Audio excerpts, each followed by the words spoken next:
Good morning, everyone. Thank you so much for joining us today.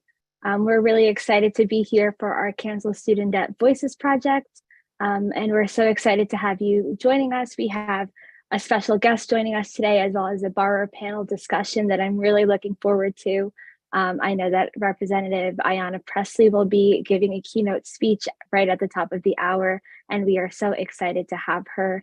We know that hundreds, if not thousands of you have been sharing your voices, and we know that that has been critical to this movement to cancel student debt.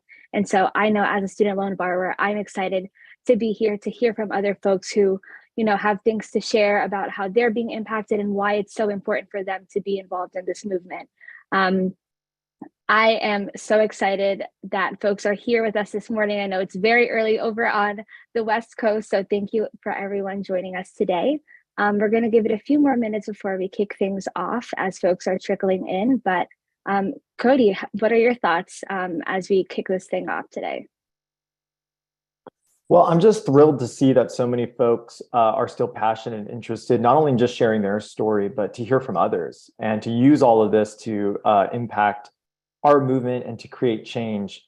You're going to hear from me, you're going to hear from borrowers, and you're also going to hear from lawmakers about our movement. And what you're going to hear is that, our stories are the most powerful tool that we have. So I'm so grateful for folks. Before we really kick things off, I do want to say I see we've got over 150 people already joining us in the event. It seems like that number is just ticking up. So we're going to give it just a few more moments here, and then we will get started.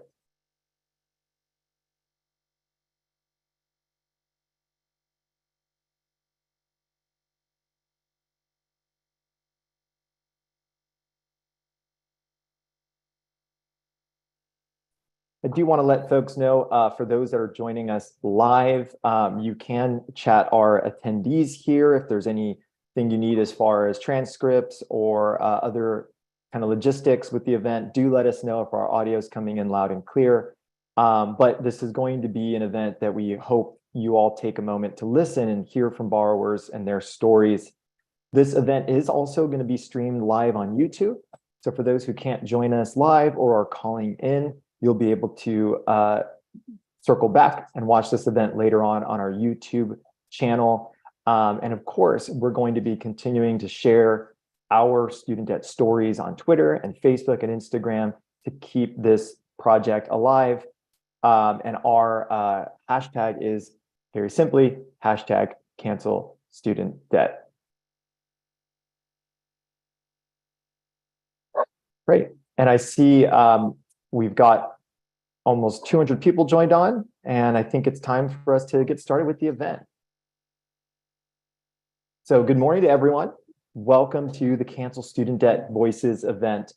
Thank you all for taking time to join us today in support of the movement to cancel student debt. We are truly honored, truly, to have such a passionate and engaged audience and supporter list and movement who, essentially at any day, at any time is willing to step up and join us in our fight. So I want to first start with thanking you all in our audience today.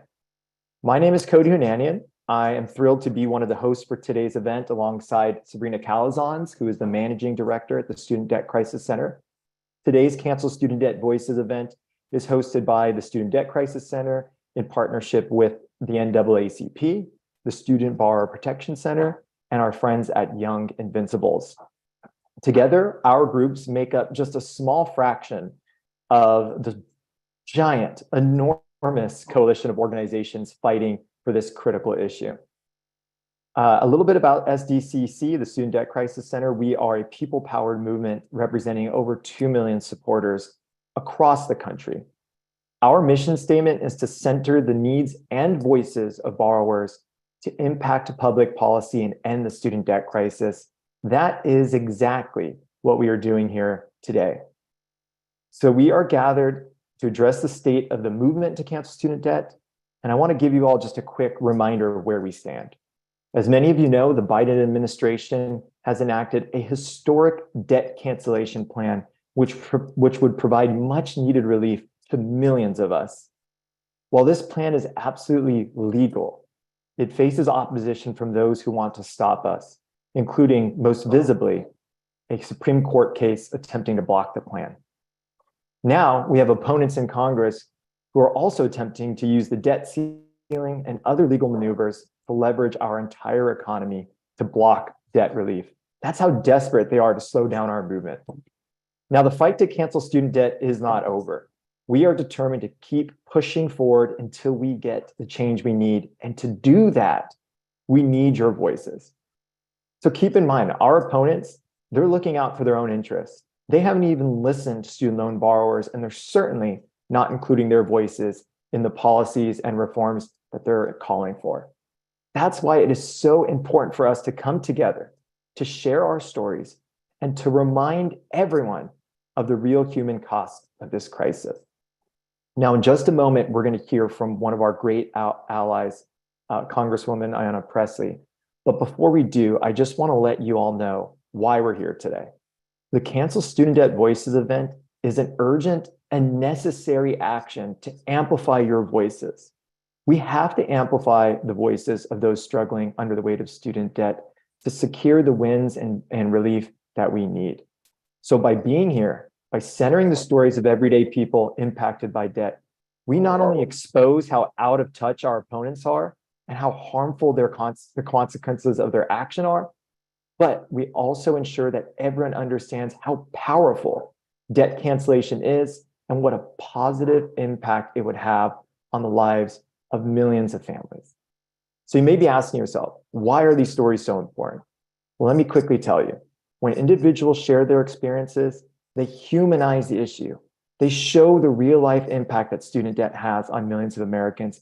And it helps others understand that this is not just a financial problem, but a human rights issue. By sharing stories, we also build a sense of community and solidarity amongst those who are struggling. It is my hope that you will hear from others today who are sharing their stories, and you will recognize that you are not alone. There are others that are experiencing the same thing.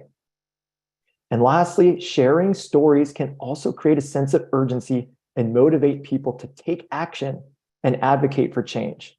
Policymakers and other decision makers need to hear from those impacted by student debt to understand the gravity of the situation and to take meaningful steps forward in creating solutions.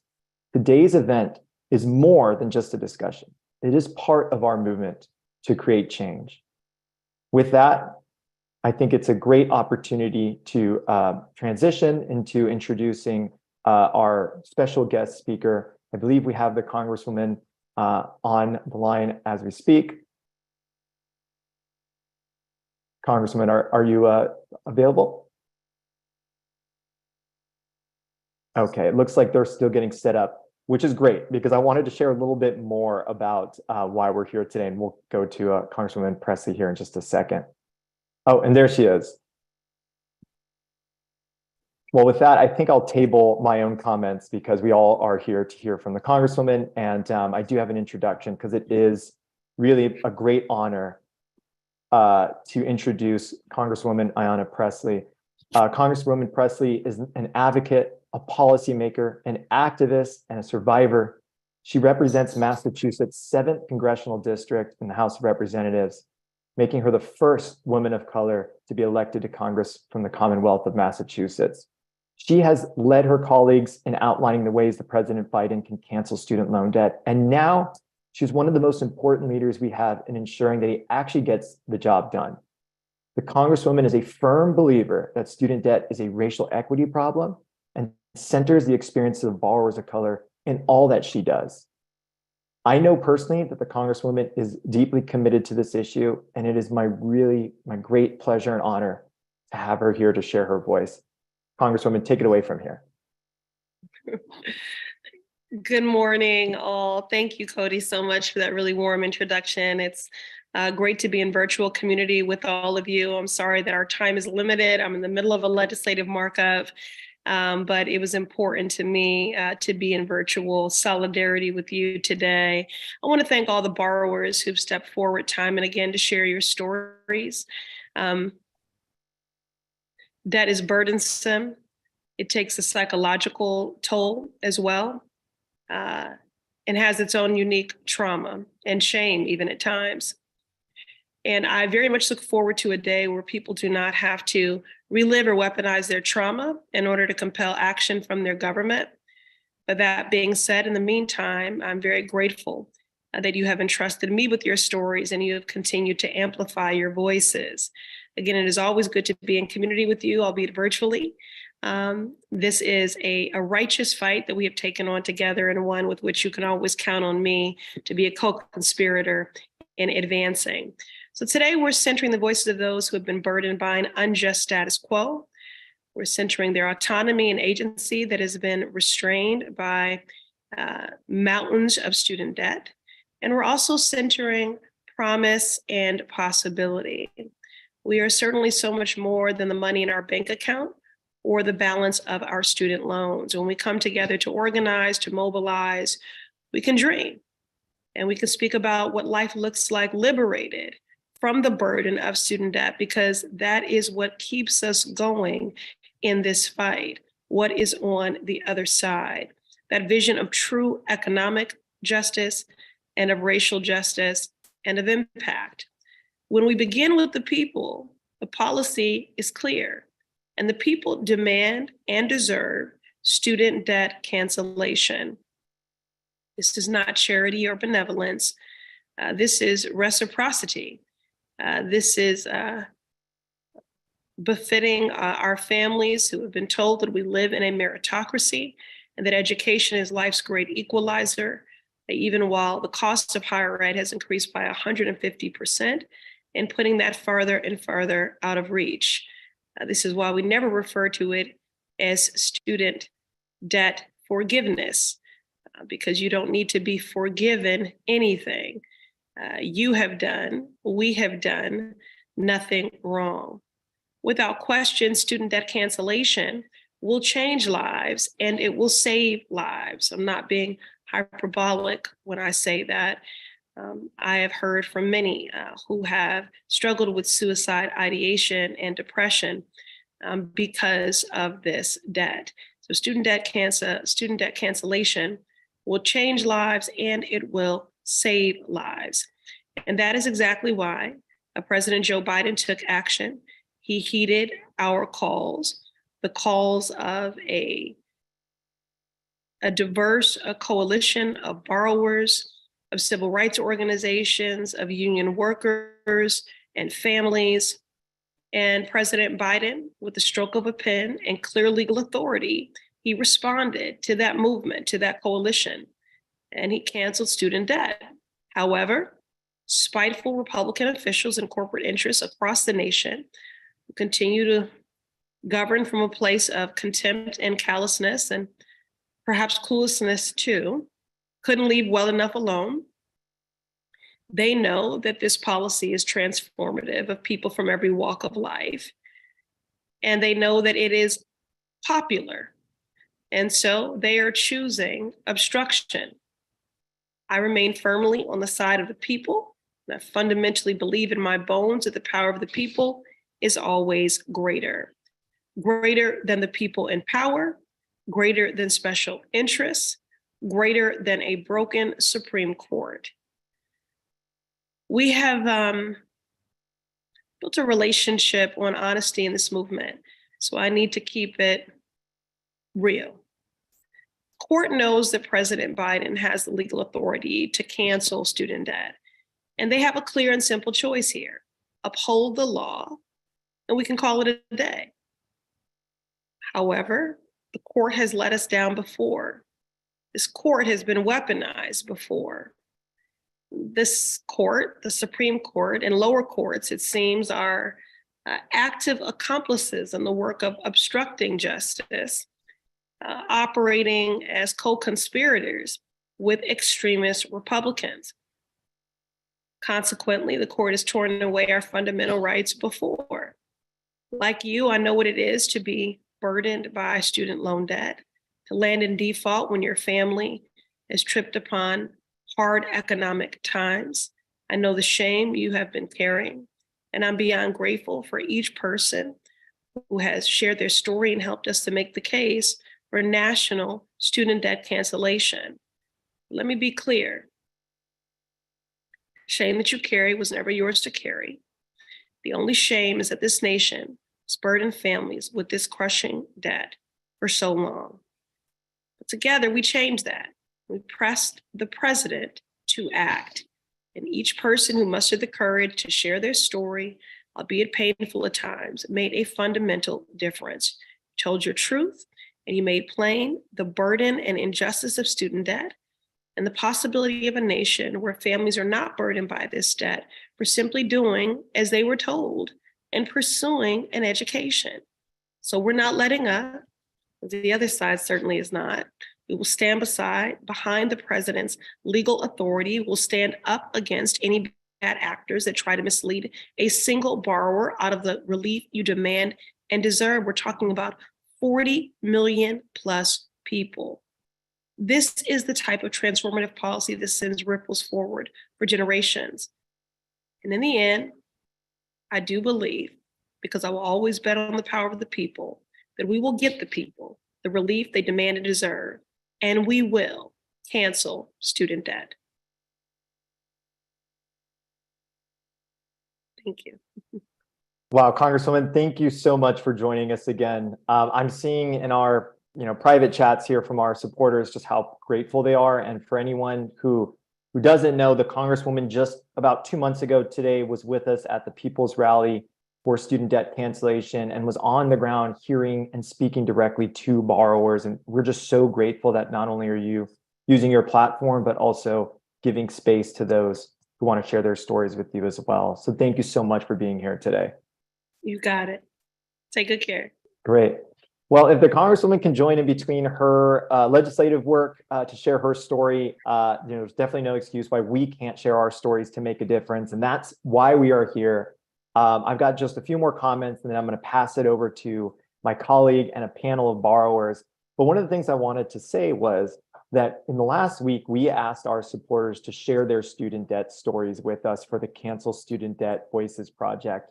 Over 1,200 people shared their stories and also shared photographs of themselves, their families, their loved ones, to really put a face to this issue. And I'm going to sound like a broken record, but I have to get this message home. We know and we believe that sharing our experiences is the most powerful tool we have to create change. Today, we are going to hear from a diverse group of speakers who will share their stories and perspectives on the student debt crisis. We are going to hear from people who have been burdened by debt. We will hear from people who have had their debt forgiven and what a transformative change that has been for their lives. And we're going to hear from other advocates and experts who work in our movement.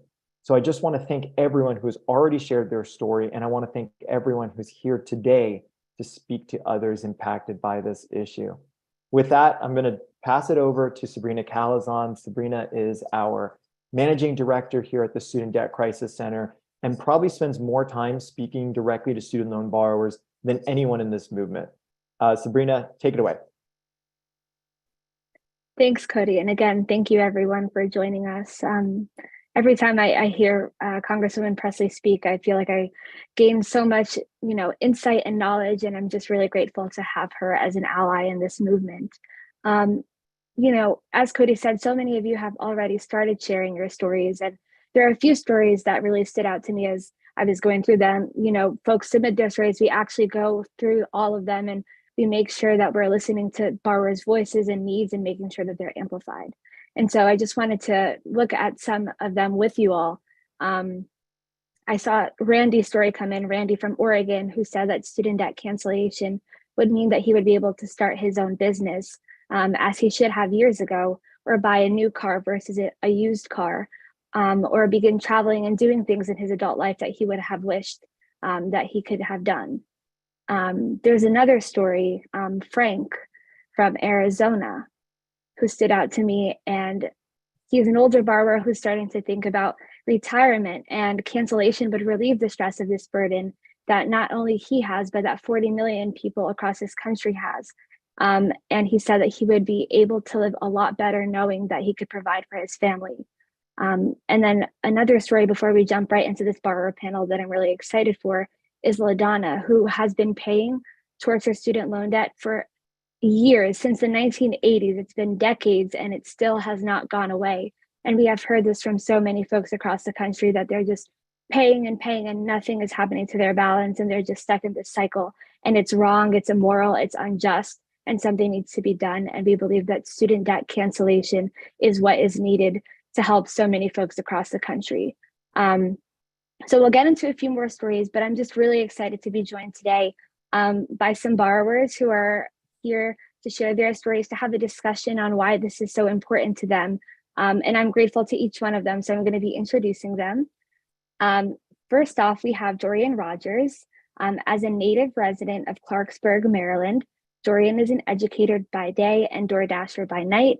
As a graduate student in debt, president of Maryland's NAACP Youth in College, and a member of the Free the Degree Coalition, Dorian works to ensure student debt is not a life sentence for millions of diverse fellow borrowers. Thank you so much for joining us today, Dorian.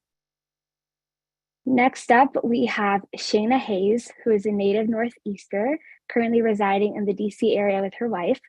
As a first-generation student, it was essential to her family that she pursue a college education. In doing so, she has amassed over $150,000 in student loan debt, with 20% of that being accrued interest to work as a K-12 and higher education educator. Thank you so much, Shayna, for joining us today. And last but not least, we have Rosemary Anderson, who is a 66-year-old borrower advocate who recently retired after spending her entire professional career in public service roles. Rosemary decided to go back to school to earn her degree when her 2 children were small, as she felt a degree would enhance her job and career opportunities. She went on to earn her undergraduate and graduate degrees in the mid-90s. And thank you so much, Rosemary, for joining us today.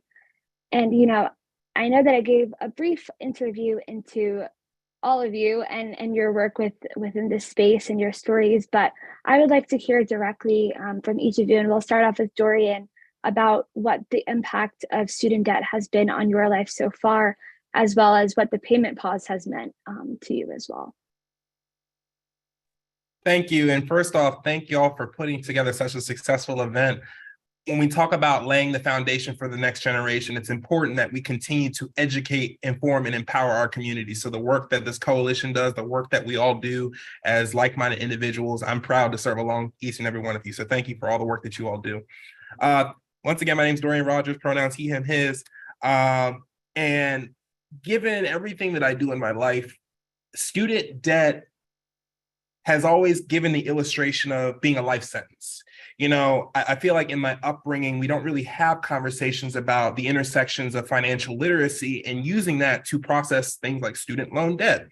And so when I went through my undergraduate as a second generation college student, it really was difficult to envision a life where I could be a homeowner, that I could own a vehicle, that I could start a family with another person, because how can I afford to do that?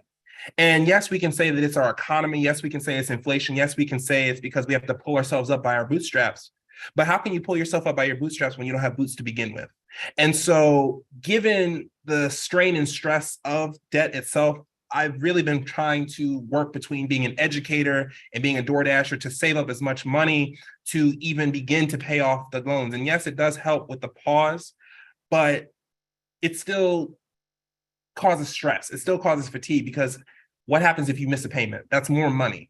And that prevents me from really utilizing my talents and my skills to make this community, to make this nation a better place, just like we all continue to do. And so, yeah. Yeah, thank you so much for sharing that. And I know that you are, as Cody mentioned in the chat, you are one of our strongest allies. You're always there and advocating and speaking up. And so we're just really grateful for you to do so, because we do believe in the power of people-powered movements. And this is one that we believe is going to succeed, and we're going to change people's lives through it.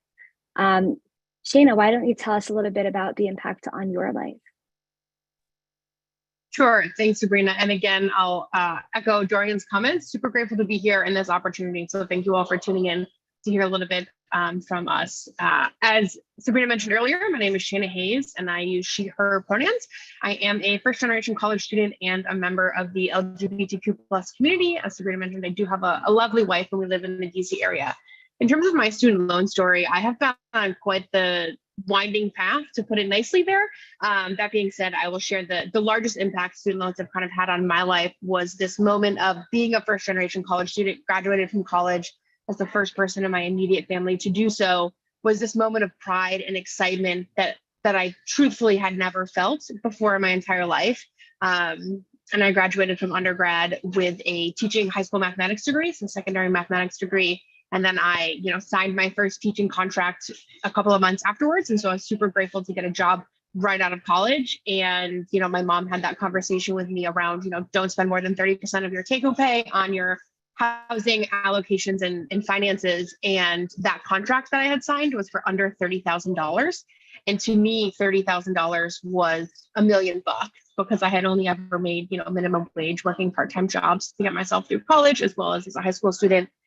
And it was more money than a lot of people in my family were currently making and surviving off of, to be totally realistic. And so when I went to find that apartment for that, $500-ish a month, it was this crushing feeling of disappointment and bamboozledness, to be totally frank, that I feel like I had just done all of this work, done all the things I was supposed to do, got a degree and got a good job. And what everyone says in this country is a great job, right? Being an educator. And then I was there and I couldn't afford a place to live, which I was super grateful and privileged to not have had that moment before in my life. I'm privileged in that way from my family perspective.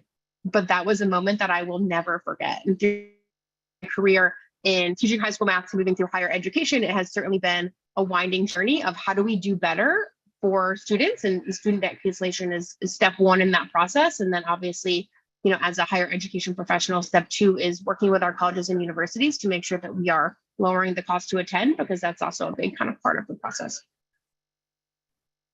Yeah, I think that's so important as an educator, you thinking about other generations and thinking about students and how they're impacted as well. And I believe Rosemary was also a teacher. So Rosemary, why don't you share a little bit about your story with student debt? Good morning. Thank you all for being here. It's really important, as the Congresswoman said, that our stories are our superpower as well as our consistency to vote. And I really, really appreciated the Congresswoman's statement about shame, because I have felt a lot of shame over the course of my student loan history, which began, as Sabrina mentioned, in the 90s. I went back to school in 1989. And by the time I graduated in 92, I had $64,000 worth of debt in my undergraduate and graduate. I had an opportunity in the mid-90s to consolidate that debt. It was the first time that they had come up with a consolidation plan for people who had many loans, which I had probably 6 or 7 at that time, combine them into one and have the ease of just making one payment over the course of my student loans. Well, as Shana mentioned, that winding road, which is a polite way of saying expletives that I don't need to say on the air, is that I could never refinance those loans. So at 8.25%, my subsidized and unsubsidized loans grew to my recent, which was $179,000, in spite of paying on those loans for more than 20 years, more than $1,000 a month. It never touched the principal. It never touched the interest. It just grew and grew and grew.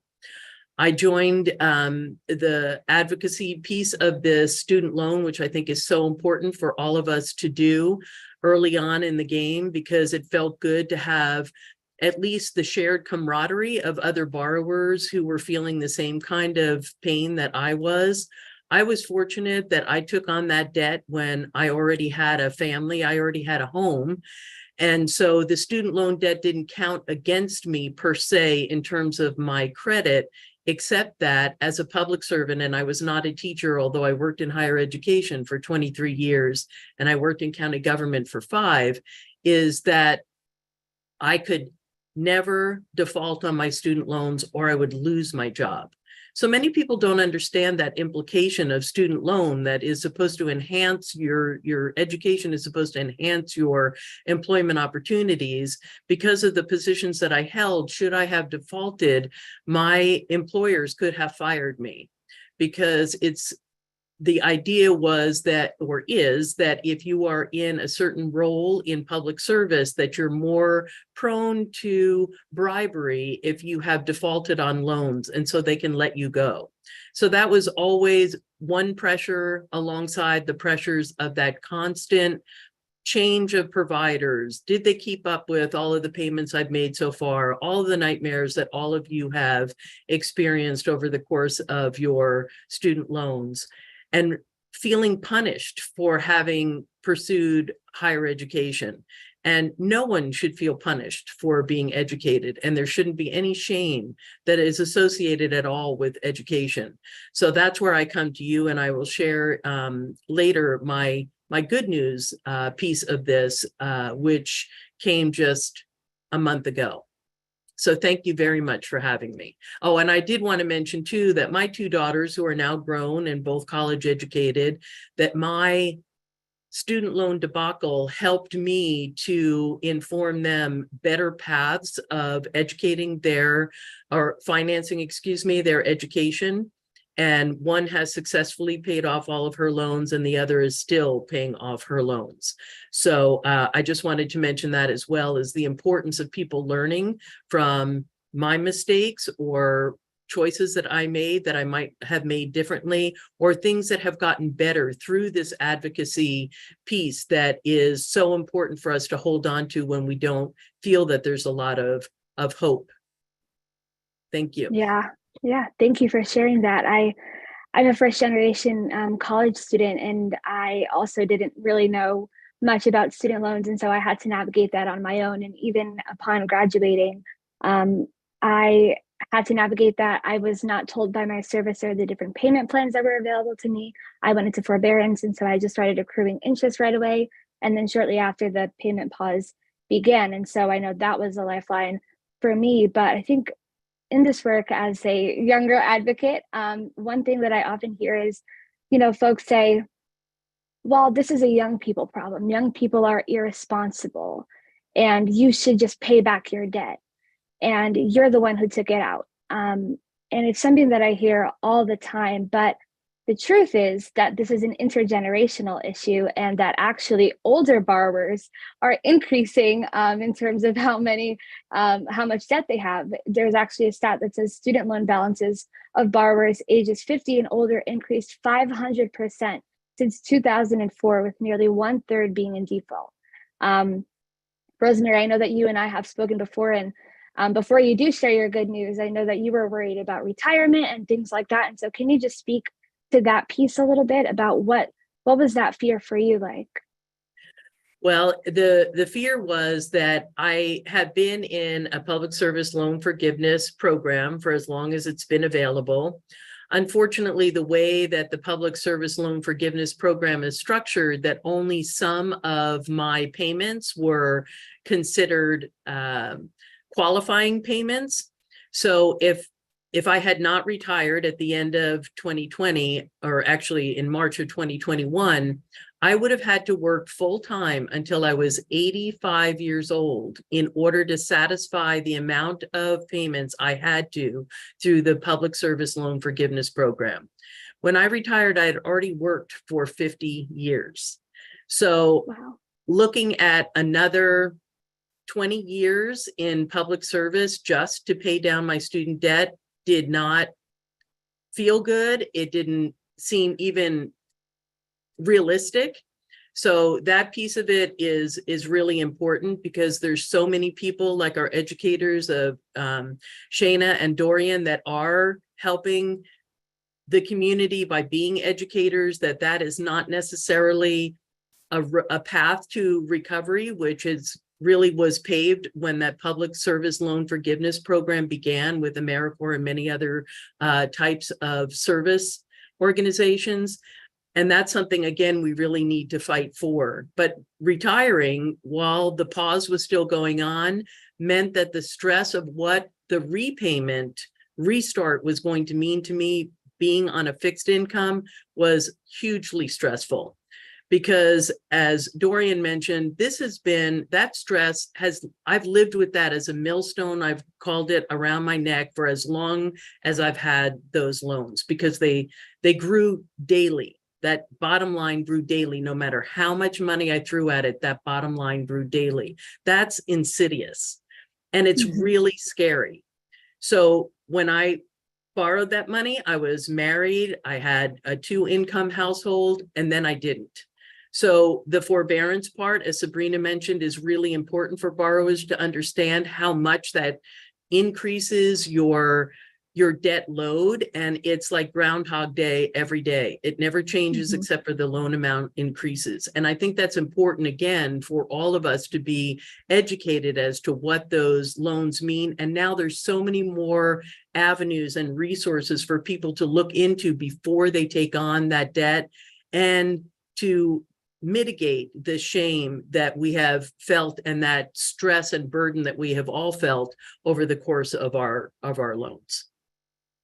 Yeah, I think that's so important. And Dorian, I know that you have been in this space as a strong ally. You have spoken at the People's Rally for Student Debt Cancellation.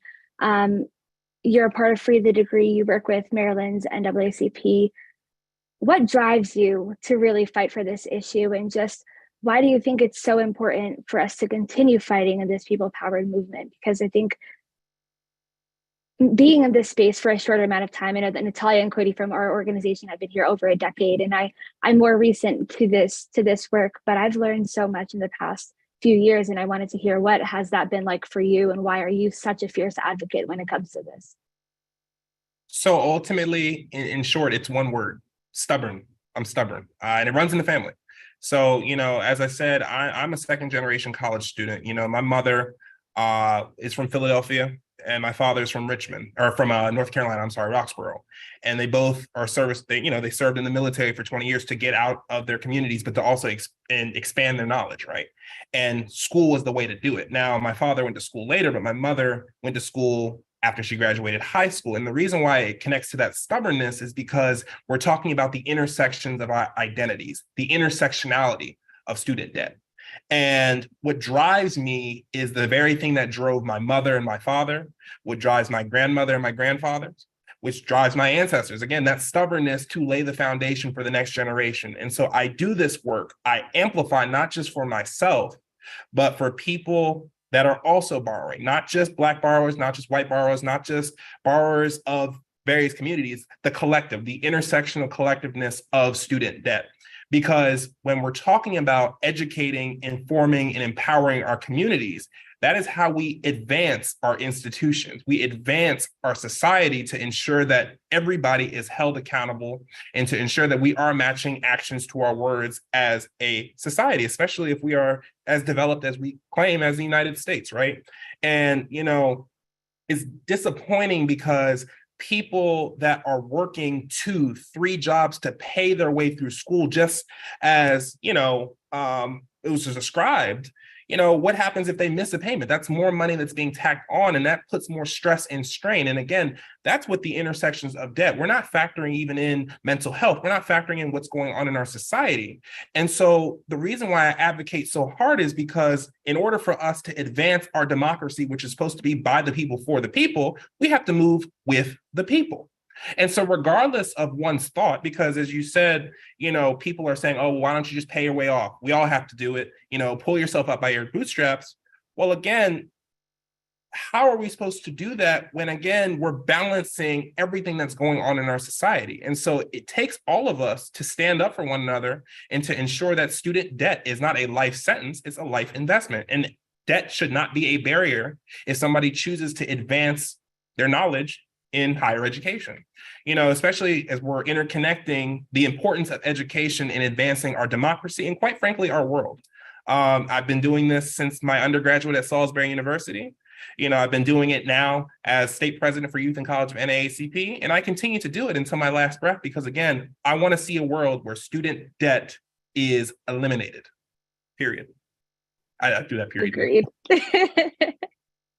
That's perfect, literally, period, because I agree. We think student debt cancellation would be so life-changing, and I don't think we think about that enough. It's more than 40 million people in this country, and it's not just the borrowers, it's their families too, right?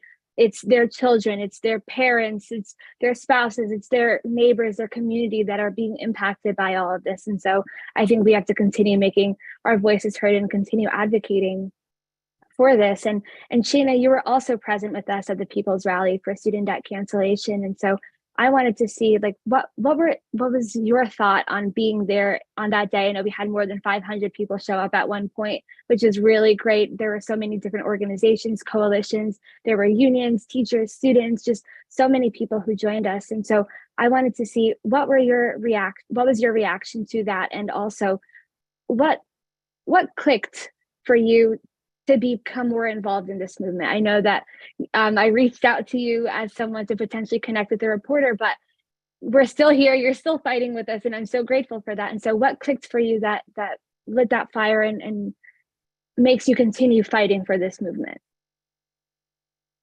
Yeah, thanks, Sabrina. I think the rally for me and the feelings that I had being there, surrounded by so many students, legislators, community members, organization leadership from a variety of nonprofit settings, was a moment in which I felt seen, I felt valued, and I felt understood. And as someone who, as I mentioned earlier, is in the LGBTQ plus community, I don't always feel that way in a lot of spaces, to be totally frank.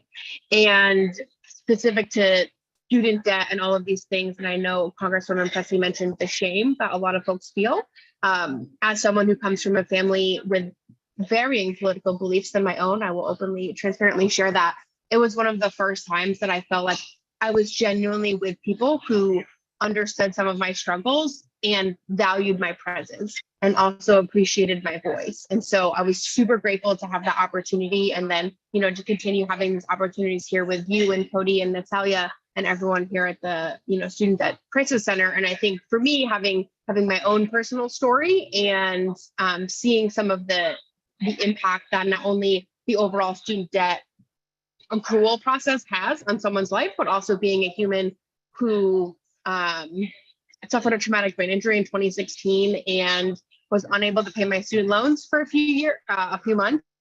And, you know, when I reached out to the lender, was told, like, you should have called us sooner. And I was like, well, I didn't really know my name or my address or who my mom was. And so I couldn't have called you sooner, because I genuinely didn't know that I had student loans for a couple of months until I recovered. And so that process has taken now over 7 years for me to get back out of, you know, the credit disaster that became a kind of my life. And as we all know, credit impacts just about everything you do, from, you know, buying a car to be able to get to work, and buying a home and renting and all of these other things. And so it was really hard.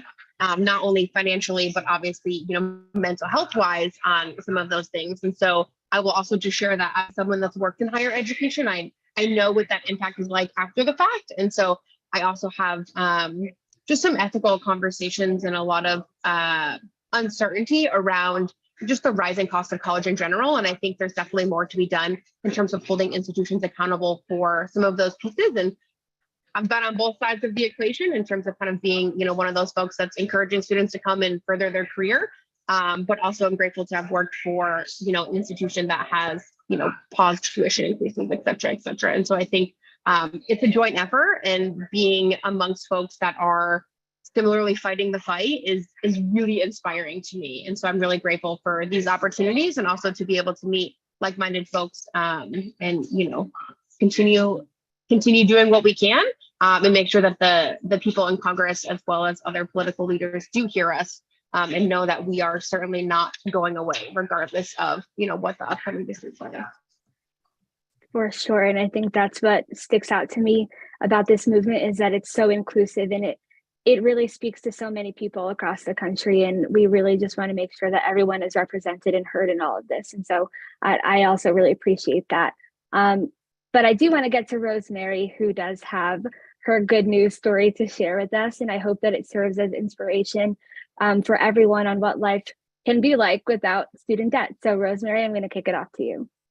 Thank you. I just wanted to provide a little context too before I share my good news, and that is that I had the opportunity and great privilege really to testify before the Senate Committee on Aging in 2014 on this very issue. And Elizabeth Warren served on that committee, As you know, she was present at the rally. She's been present through the entirety of this student debt debacle, and I really appreciated her support. But that was really the first time I was able to share my entire story about, as Shana mentioned, health issues, changes in my family dynamic, my financial situation, and so forth, that I think was so important to be able to share publicly, although that had its own, fallout in terms of people's commentary, but I've learned to ignore those.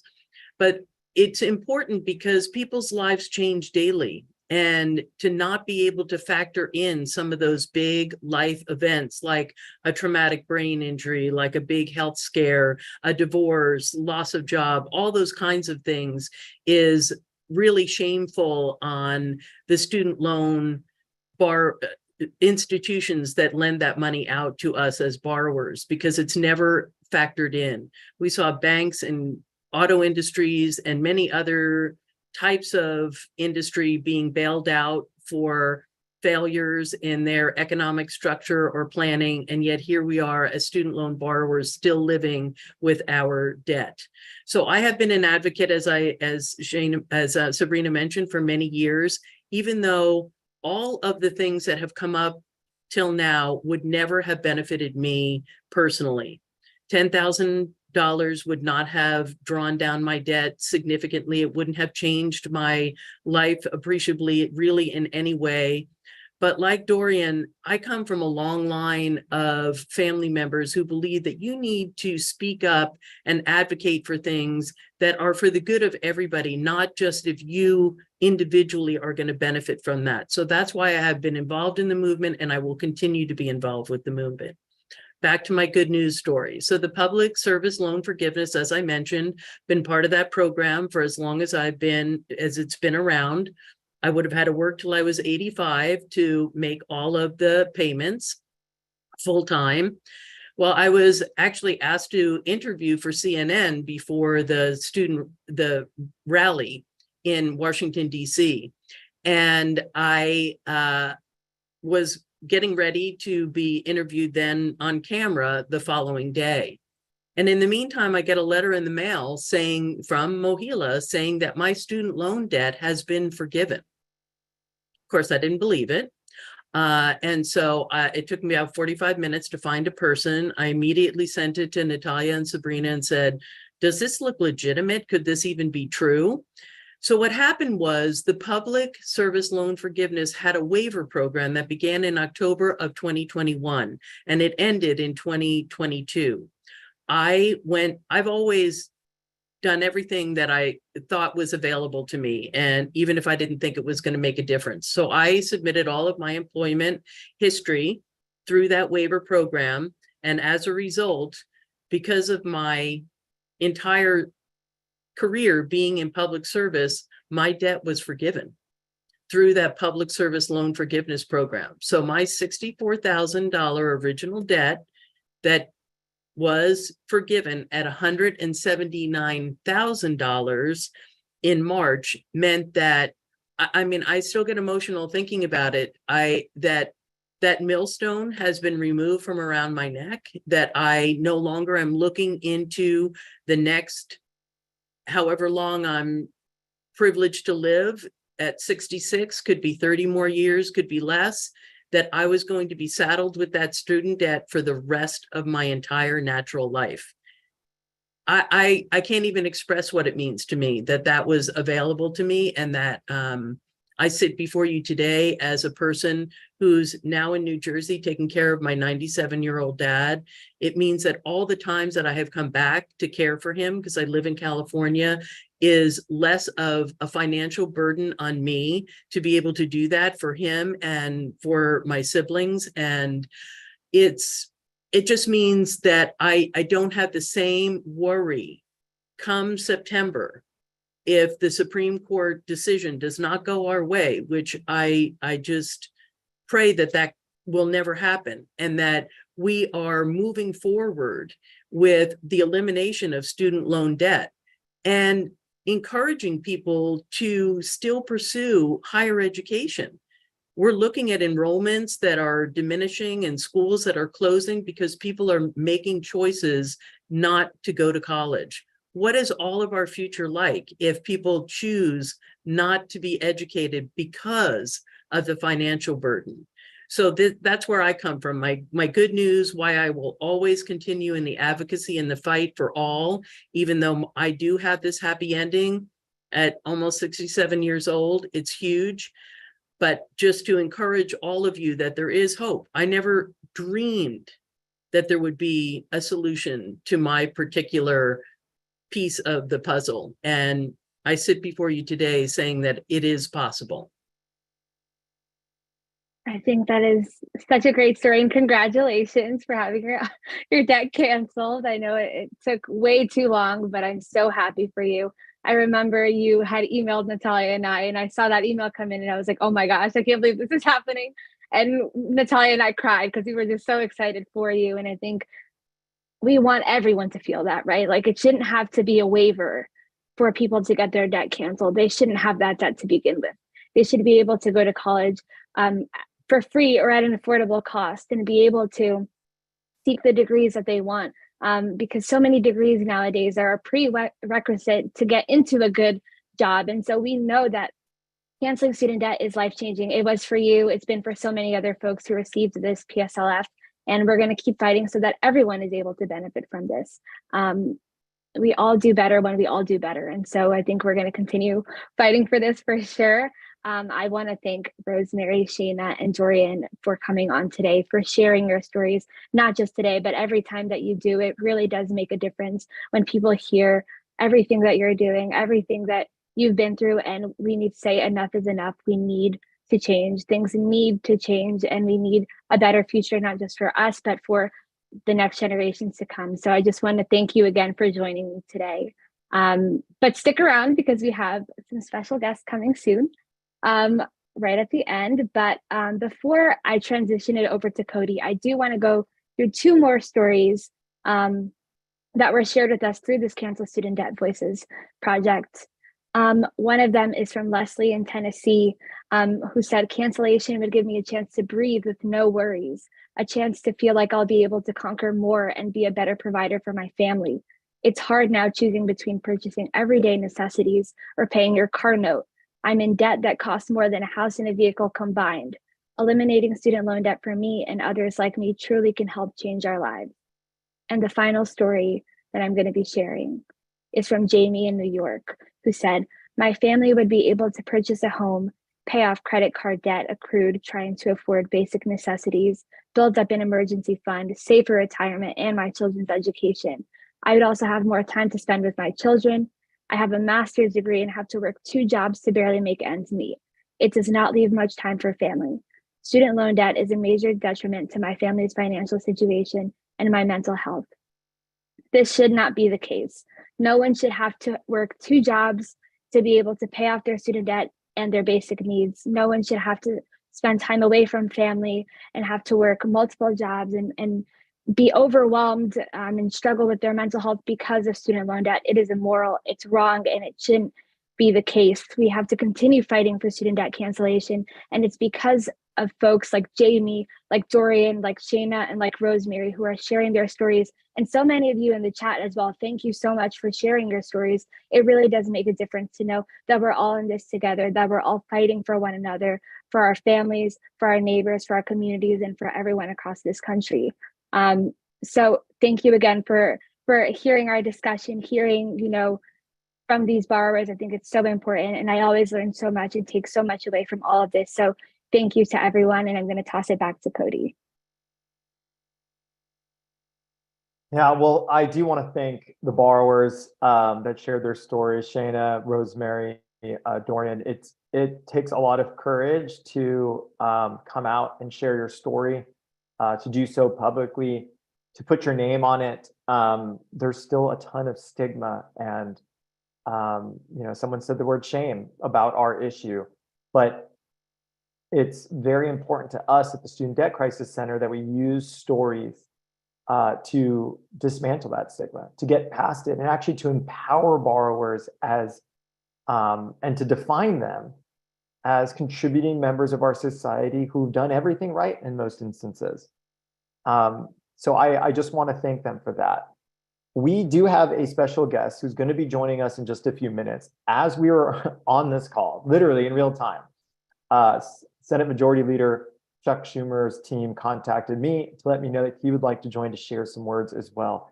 He is going to be joining us momentarily, but in the meantime, I do want to give you all on today's call opportunities to have your voices heard in a way that will impact and make a positive difference. I see some folks in our chat who have said, well, how do I make a difference? What do I do to take action beyond telling stories? And there are so many ways to get involved right now. So I want to share a few of them with you today. These are our call to actions related to today's event. Number one, you heard us mention it. There are some members in Congress who want to use legal maneuvers and the debate around the debt ceiling to block student debt cancellation for millions of hardworking people. We cannot let this happen without our voices and actions being seen and heard. And so I'm going to put in the chat here an action to a letter send campaign that our team is leading. Over 71,000 people have already sent letters to their representatives' offices telling them to support the president's student debt cancellation plan and to stop using Congress and the legislative process to prevent much needed relief. So if you have not already done so, I'm going to put it in the chat. Please send a letter to your representative today and let them know how you feel. So take a look in the chat here. And there is the link. Now, stories are obviously central to what we do. We've talked about it throughout today's presentation. And one of the actions that we launched earlier this year was a storytelling campaign to make sure that we had the voices of those who wanted to tell the Supreme Court to cancel student debt housed in one place to be shared with others. So before I introduce the Senate Majority Leader, I want to put one more action here. This is a link to a story sharing campaign. Hello. Perfect. Hi, it's Chuck Schumer. Hi, everybody. Yes, thank you, Majority Leader. I'm going to pass it to you and we can wrap up our event after you speak, but we're so eager to hear from you. So take it away, Senator. Thank you, everybody. And I want to thank all of you. I want to thank Natalia and everyone for your great leadership from the Student Debt Crisis Center. We've been allies for a long time, and I'm thrilled to be here again with everyone fighting to make a difference. I also want to thank Ayanna Pressley, our great colleague and leader in the House, for her work on behalf of student loan borrowers. And to all of you tuning in, thanks. Thanks for speaking up and sharing your stories. Thank you for your advocacy. Thank you for your persistence. I've always believed so deeply in my bones that student debt is one of the biggest things preventing our economy and our country from reaching its full potential. And for generations, higher education was the ladder up into the middle class, especially for millions of Black, Latino, and Asian Americans. But over the years, the student debt that comes with a college degree has become not a ladder up, but often an anchor, weighing Americans down, making it harder for borrowers to start a family, buy a home or a car, and live with financial independence. In other words, student debt is making it harder to achieve the American dream, that sacred promise. If you work hard, play by the rules, you can one day make it nicely here in America. Meanwhile, Republicans are once again showing how callous and uncaring they are by introducing legislation to end the pause on payments and overturn President Biden's student loan debt relief program, denying the millions of Americans with student debt the critical relief they need. Republicans call President Biden's plan a giveaway to high earners. That's just false, it's malicious, it's nasty, and it's distorting the truth for very bad purposes. Because we all know that under the president's plan, nearly 90% of relief dollars would go to out-of-school borrowers making less than $75,000. No one in the top 5% of income will see even a penny of relief. So rather than help the privileged few, President Biden's plan would benefit students of color, poor Americans, children of immigrants, and working and middle-class families across the country. These Americans bear the brunt of the student debt crisis. They are the ones who need us to keep fighting. So I have one simple message to everyone: keep the faith. My late father, he passed away a year ago. He taught me something. He's still here talking to me right now. Those of you who've lost parents recently will know sort of what I mean. And he said, if you're doing something important, look in your heart, make sure it's the right thing. Then persist and persist and persist. And as he put it, God will reward you and you'll succeed. We are going to persist and persist and persist together until we succeed. Thank you. I hope you had a great conference, and I look forward to continuing working with you. Wow, thank you so much, Majority Leader. That was so unexpected. I don't think we had a moment to really communicate what a treat that was. Senate Majority Leader Chuck Schumer, as I mentioned just moments ago, reached out and said that because borrowers are meeting today to share their stories, he wanted to be a part of it. He wanted to hear your stories and also wanted to encourage us to continue to do so, to share our stories, because it's what will take our movement across the finish line. So I didn't get to properly introduce the senator because this is happening in real time, but I do want to just tell you all, Senator Chuck Schumer is the majority leader and senator from New York. He has been one of our fiercest allies for years, calling on the president to use his authority to cancel student debt, not only to boost the economy, not only to help people with their financial wellness, but to close the racial wealth gap and to put an end to predatory practices that harm and trap families in debt for years.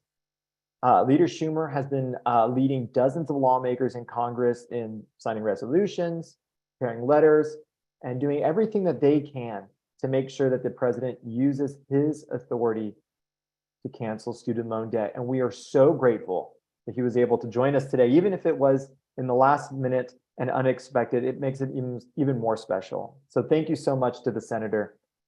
With that, we are past the hour. I do want to just wrap up with what I was mentioning prior to the senator joining, which is there are ways to take action. I laid in the chat a few links, but I know folks are joining us on the phone. They're also joining us on YouTube.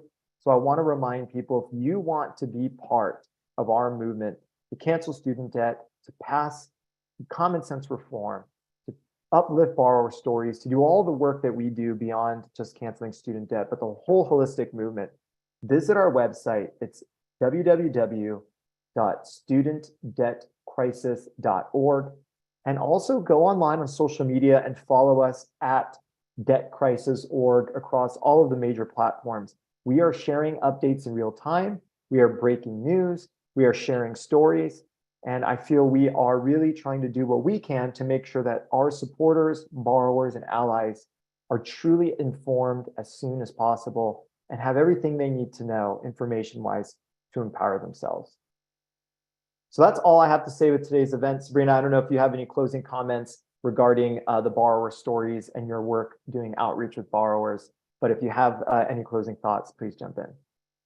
Yeah, I just want to say thank you again to everyone who shared their story. I got involved in all of this by sharing my story, by filling out a survey and continuing to share it. And so our stories and our voices really do make a difference. And there's power in numbers. And with each story that's added, we have another person in this fight. And we're going to keep fighting until we cancel student debt. So thank you again for taking time out of your day today and joining us for this event. Absolutely. Well, I hope everyone has a great day. And like the senator said, this fight is not over. Keep the faith and do so by sharing your stories and taking action. So again, feel free to visit us at www.studentdebtcrisis.org and online, and we'll together continue to fight for this movement. Thank you so much.